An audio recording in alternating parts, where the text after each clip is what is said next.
பொருள்வரும் நேற்றைய தினம் எழுந்தருடைய பராசக்தி மண்டலம் எழுந்ததும் தொழ மன்றதும் நானே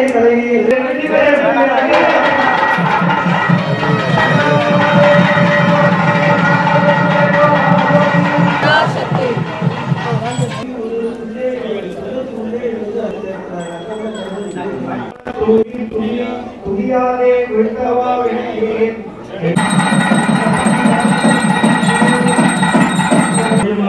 வேண்டுகின்றோம்.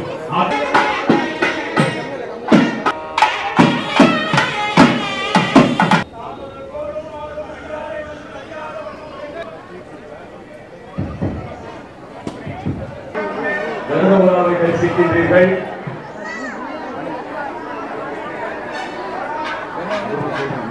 இங்கே ஆசீர்வாதத்தினுடைய வழக்கம் அது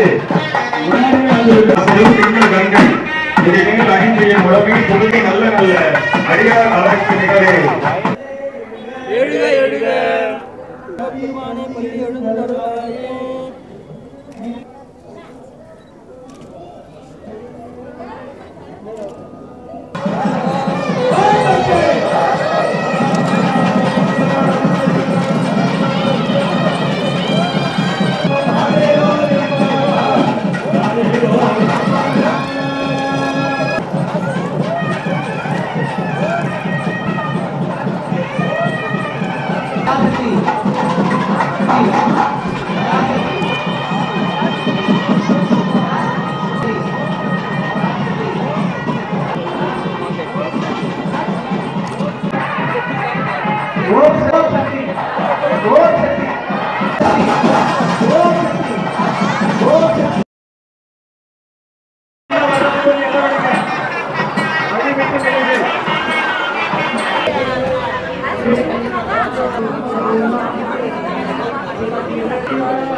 தியாகராயநகர் பகுதியில் சித்தி விநாயகர் கோவில் தெருவில் சுமார் 85 ஆண்டுகளுக்கு மேலாக எழுந்தருளி அருள்பாலித்து வரும் தேவி ஸ்ரீ ஆச்சியம்மனின் திருக்கோயில் திருக்குட நன்னீராட்டு பெருவிழாவானது இன்றைய தினம் மிகச் சிறப்பாக எங்களுடைய குருபிரான் முதுமுனைவர் சதுர்வேள்வி சதுரர் திரு மூபேசே ஐயா அவர்களின் திருவுருளாலும் அவர்களின் செந்தமிழ் ஆகம அந்தணர்கள் குழாமாலும் மிகச் சிறப்பாக இந்த 5 நாட்கள் நமது தெருவில் நமது பகுதியில் இந்த தெய்வீக தமிழ் ஒழித்து தமிழ் வேதம் முழங்க இந்த திருக்குட நன்னீராட்டு ஆனது இனிதே நடைபெற்றது.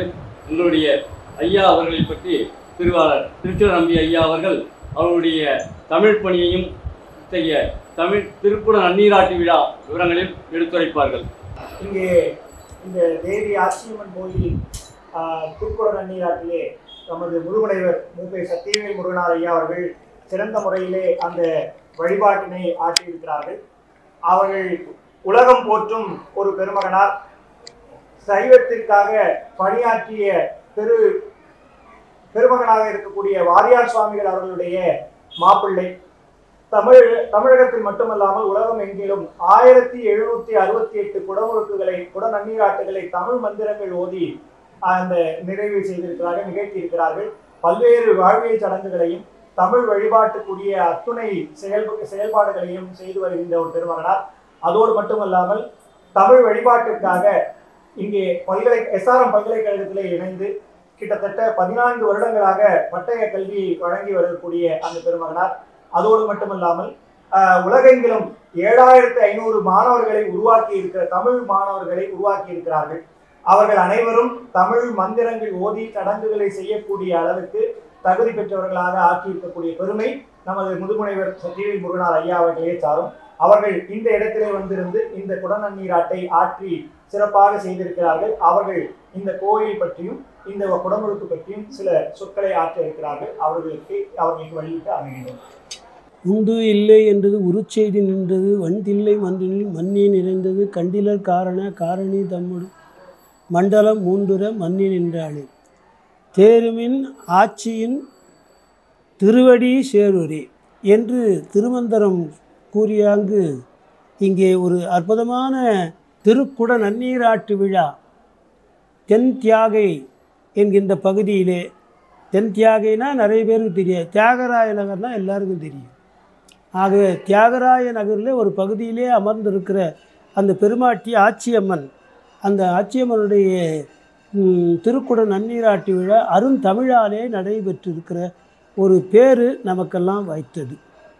இந்த இடத்திலே ஒன்றிரண்டை நான் தமிழினுடைய பெருமையை எப்படி உலகெல்லாம் நாம் பரப்ப வேண்டும் என்பதும் அது பற்றி அடியேன் ஆட்சி ஒரு சில பணிகளையும் சொல்லி அதனுடைய தொடர்ச்சியாக இந்த குடமுழுக்கு நடைபெற்றிருக்கிறது என்பதை இணைத்து சொல்லுகிறேன்.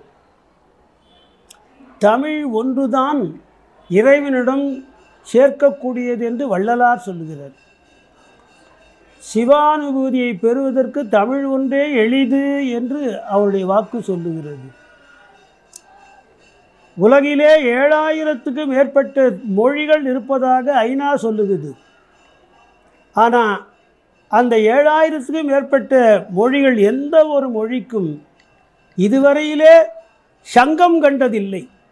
ஆனால் இந்த தமிழ் ஒன்றிற்குத்தான் சிவபெருமான் சங்கம் கண்டிருக்கிறான். அப்படின்னா அது தெய்வத்தோட தொடர்புடையதுன்னு தெரியும். தெய்வத்தமிழ் என்று தான் நாம் சொல்லுகிறோம். இதுவரையிலே வேறு எந்த மொழியும் தெய்வ இந்தி தெய்வ சமஸ்கிருதம் சொல்லுவதே இல்லை. ஆக தெய்வம் என்பதும் தமிழ் என்பதும் ஒன்றோடு ஒன்று பின்னி பிணைந்தது. இறைவன் உருவாக்கினான், உருவாக்கியதற்கு தானே சங்கம் கண்டான். திரிபுரம் எடுத்த விழுதடை கடவுளும் குன்றம் எறிந்த குமரவேலும் பொதியின் முனிவனும் நிதியின் கேழனும் இருந்து இதை தொடங்கினாள் என்று இறையனார் களவியல் உரை சொல்லுகிறது. தமிழ் கூப்பிட்டா உடனே வந்துடும். இந்த அம்மா பேர் ஆச்சி அம்மன் பேர். இந்த ஆட்சி என்ற சொல் சொல் வழக்கு மதுரையை தொடர்ந்து இருக்கும். அது மதுரையிலே இருக்கிற அந்த ஆட்சியம்மன் இங்கே வந்திருக்கான்னா மதுரை மீனாட்சி அம்மன் இங்கே வந்திருக்கான்னு அர்த்தம். மீனாட்சி அம்மன் வேறு எந்த மொழியும் கூப்பிட்டு வந்ததாக இதுவரையிலே வரலாறு இல்லை. ஆனால் தமிழிலே வரலாறு இருக்கிறது. குமரகுருபரர் பாடுகிறார். மீனாட்சி அம்மையை அற்புதமாக வருகை பருவத்திலே பாடுகிறார். தொடுக்கும் கடவுள் பழம்பாடல் தொடையின் பயனை நிறைவழுத்த துரைத்தின் தமிழின் ஒழுங்கு அறிஞ்சுவையை அகந்தை கிழங்கை அகந்தெடுக்கும் தொழும்பருள கோயிற்கு ஏற்றும் விளக்கே வளர் சமய இமய பொறுப்பில் விளையாடும் இளமின் பிடியே எரிதரங்கம் உடுக்கும் கோலம் கடந்து நின்ற ஒருவன் திரு உள்ளத்தில் அழகு ஒழுக எழுதி பார்த்திருக்கும் உயிரோவியமே மதுகரம் வாய்வடுக்கும் குழக்காடு ஏந்தும் இளவஞ்சி கொடியே வருகவே மலையத்துவசன் பெற்ற பெருவாழ்வே வருக வருகவே என்று குமரகுருவர் பாடுகிறார். 10,000க்கு மேலான அங்கே மதுரை ஜனங்கள் பார்க்கிறார்கள். அது நடுவிலே திடீரென்று இந்த தமிழ் கேட்டு உள்ளே இருக்க பொறாதவளாக அந்த மீனாட்சி அம்மை சிறு பெண்ணாக சிற்றாடை கட்டி கொண்டு ஓடி வந்து அந்த கூட்டத்தின் நடுவிலே இருக்கிற திருமலை நாயக்கருடைய மடியிலே அமர்ந்தாள். திருமலை நாயக்கர் அணிந்திருந்த அந்த முத்து மாலையை அது கழட்டியது. அது குழந்தை ஏதோ பண்ணுதுன்னு மன்னர் பேசாமல் இருந்தார். அது எடுத்து நேராக ஓடி இந்த வருகை பருவத்தை பாடிய குமரகுருபரருக்கு அந்த அழித்து விட்டு படியில மறைந்து விட்டது. என்ன சொல்லி கூப்பிட்டாரு? தமிழில் ஒழுகும் நறுஞ்சுவையே வருகவே என்று அம்பிகை பார்த்து, ஆமாம்பா அதுதான் உண்மைன்ட்டு உடனே ஓடி வந்து அதை நிரூபித்தாள் அந்த மீனாட்சி அம்மை. இதுபோல் இதுவரைக்கும் வடமொழியில் எதுவும் சொல்லி வந்ததில்லை. ஆவாகையாமின்னு சொல்லி எந்த மூர்த்தமும் வந்ததாக வரலாறு இல்லை. ஆனால் இப்போ நான் சொன்ன வரலாறு இருக்கிறது. அந்த வரலாறு இன்றைக்கும் மீனாட்சி அம்மன் கோயிலில் கல்வெட்டாக பதித்திருக்கிறார்கள். இது பொய்யில்லை, புனைந்துரை அல்ல. நடந்த ஒன்றை திருமலை நாயக்கர் முன்னிலையிலே ராஜாவுக்கு முன்னால் நடந்தது. ராஜா அங்கீகாரம் பெற்றது. அந்த செய்தியை வச்சுக்கிறார். அப்போ கூப்பிட்டா எதை வச்சு கூப்பிட்டா வந்தாங்க? அம்பிகை வந்ததுக்கு அடிப்படை என்னன்னா தமிழ். அந்த தமிழால் கூப்பிட்டு தமிழில் ஒழுகும் நறுஞ்சுவையே என்ற போது ஓடி வருகிறாள். அதுபோல தான் முருகனும் செய்திருக்கிறான் என்பதை நம்ம பார்க்கிறோம்.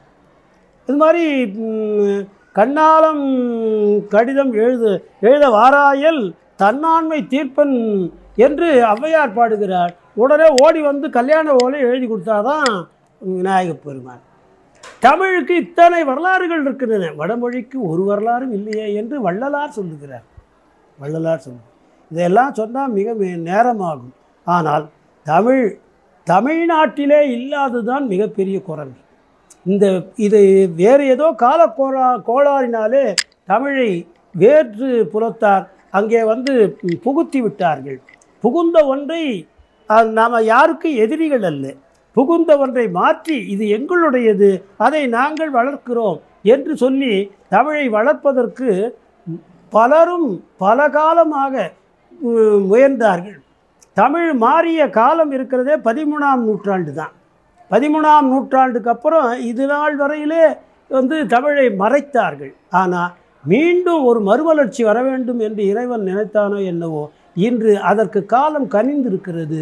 உலகம் முழுக்க நிறைய தமிழ் ஆசிரியர்கள், தமிழ் வேள்வி ஆசிரியர்கள் உருவாகி இருக்கிறார்கள். அதற்கு அடியேனுடைய பங்கும் ஒரு சிறிது அமைந்திருக்கிறது என்பதை சொல்லிக்கொள்ள விரும்புகிறேன். 7500 பேர் உலகமெங்கும் இப்பொழுது தயாராக இருக்கிறார்கள்.